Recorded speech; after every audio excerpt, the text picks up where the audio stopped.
Ito ay rated SPG. Striktong patnubay at gabay ng magulang ang kailangan. Kotang-kota na nga si Lena sa pagpaslang sa mga taong akala niya na may atraso sa kanya.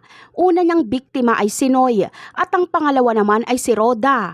Kaya agad na siyang sumugod sa bahay nila Marites para ito na ang isunod. Ngunit sa kasamaang palad ay si Tinding nga ang kanyang magugurgur kaya ito ang tutumba at mawawala ng buhay.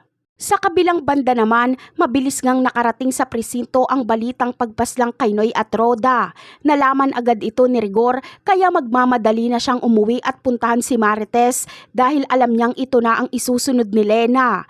Kaya agad ngang aalis ng presinto si Rigor dahil labis ang pag-aalala niya kung anong pwedeng gawin ni Lena kay Marites. Ngunit agad niyang dederecho si Rigor sa bahay nila at dito ay makikita ni Rigor ang karumal-dumal na ginawa ni Lena kay Tinding. Ngunit wala na doon si Marites at Lena dahil pinatakbo na ni Tinding si Marites bago pa ito maabutan ni Lena at bago pa siya saksakin nito. Dito ay hindi na mag-aaksaya pa ng panahon si Rigor. Kailangan niyang mahanap si Lena para mapigilan ito sa kung anong masamang balak nito kay Marites. Sa kasamaang palad nga ay sa kakatakbo ni Marites ay mapapadpad sila sa pinagtataguan ni Lena. Dito ay wala ng pag-asa pang makatakas pa si Marites.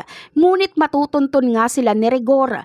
Ngunit dahil wala nang sinisino si Lena dahil baliw na ito, ay maging si Rigor ay papaslangin niya na din at yan ang ating aabangan. Bye!